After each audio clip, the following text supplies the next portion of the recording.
स्वागत है। आज हम बात कर रहे हैं जे शेट्टी पॉडकास्ट पर जॉर्डन पीटरसन की बातचीत के एक बहुत दिलचस्प हिस्से पर। इसमें कुछ गहरी बातें हैं, जैसे छिपे हुए मैनिपुलेटर्स को पहचानना और ऑनलाइन दुनिया की जो उलझने हैं उनको समझना, और हाँ, पर्सनल ग्रोथ पर भी। तो चलिए खोलते हैं इस बातचीत की परतें, है ना। हम देखेंगे कि कैसे कुछ खास तरह के लोग, वो जिन्हें डार्क टेट्राएड कहा जाता है, ऑनलाइन माहौल को जहरीला बनाते हैं। हाँ, और ये भी कि कैसे पुरानी कहानियां जैसे अब्राहम की कहानी आज भी पर्सनल ग्रोथ के लिए मतलब रेलेवेंट है। बिल्कुल।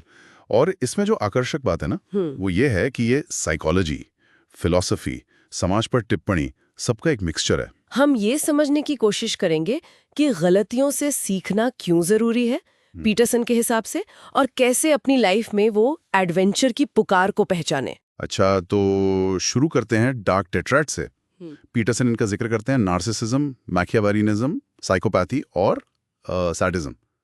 सवाल यह है कि ये लोग ऑनलाइन दुनिया में, जहां आप गुमनाम रह सकते हैं, वहां कैसे मतलब फलते फूलते हैं। हाँ, पीटरसन का तर्क यही है कि जो मुफ्त सोशल मीडिया प्लेटफॉर्म्स है ना, वो इनके लिए एक तरह से खुला मैदान बन गए हैं।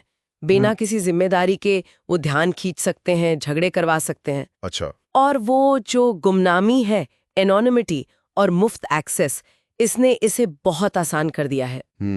नतीजा ये होता है कि ऐसे छोटे ग्रुप्स भी बहुत ज्यादा नेगेटिव असर डाल पाते हैं, अनुपातहीन असर। तो इसका कोई हल, मतलब पीटरसन कुछ सुझाते हैं? हाँ, वो कहते हैं कि शायद पेड प्लेटफॉर्म या फिर वेरीफाइड अकाउंट्स को अलग करना ये एक तरीका हो सकता है, ताकि बुरे बर्ताव की कोई कीमत चुकानी पड़े।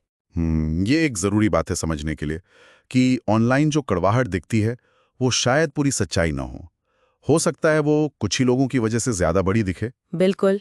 लेकिन यहीं पे एक और थोड़ी चौंकाने वाली बात आती है। पीटरसन ये भी कहते हैं कि ये जो डार्क टेट्राएड वाली पुरुष हैं, वो खासकर अनुभवहीन युवा महिलाओं को क्यों आकर्षित करते हैं? ये थोड़ा अजीब नहीं? हाँ, इसके कई पहलू हैं। एक तो वो अक्सर जबरदस्त आत्मविश्वास दिखाते हैं, ऐसा लगता है कि बहुत काबिल है। अच्छा, मतलब दिखावा? हाँ, एक तरह का भ्रम पैदा करते हैं।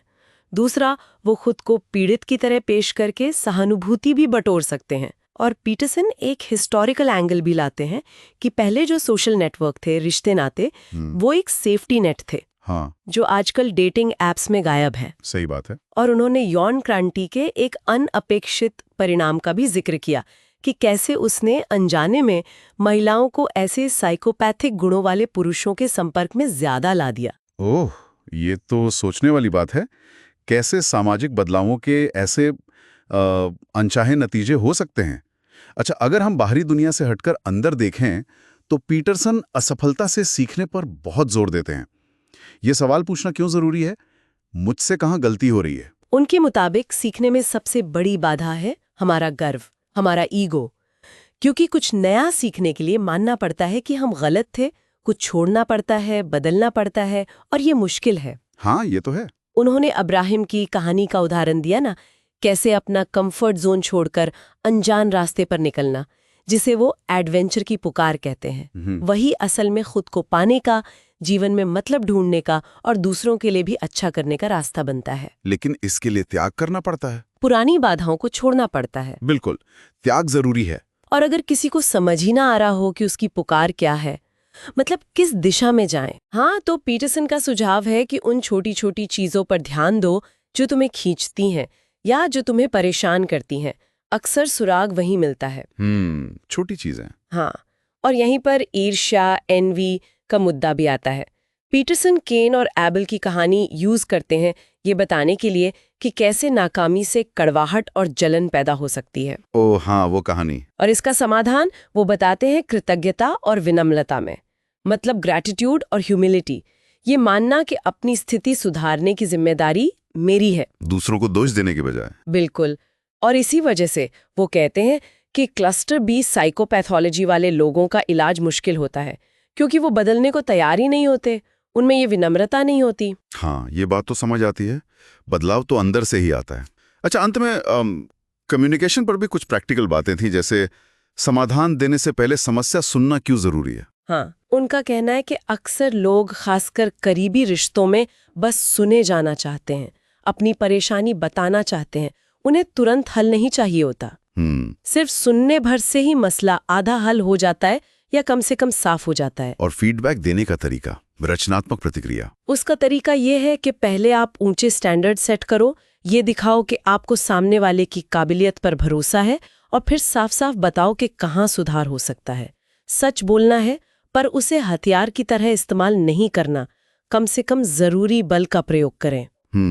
ये बहुत जरूरी नुक्ता है, न्यूनतम आवश्यक बल। तो इस पूरी चर्चा से जो एक मुख्य बात निकलती है वो शायद ये है कि हम सब के अंदर ये दोनों तरह की प्रवृत्तियां हैं। एक तरफ विनाशकारी जैसे डार्क टेट्रायड, ईर्ष्या, और दूसरी तरफ रचनात्मक जैसे सीखने की इच्छा, वो एडवेंचर की पुकार, है ना? हाँ, और चुनाव हमारा है कि हम किसे बढ़ावा देते हैं। और ये एक सवाल छोड़ जाता है सोचने के लिए कि हम अपनी रोज की जिंदगी में, ऑनलाइन हो या ऑफलाइन, दूसरों की वो सूक्ष्म चालाकियों को और खुद अपने अंदर से उठती उस सच्ची पुकार के संकेतों को कैसे और बेहतर पहचाने। शायद ये पहचानना ही अपने आप में एक लगातार चलने वाला एडवेंचर है। बिल्कुल, एक सतत खोज।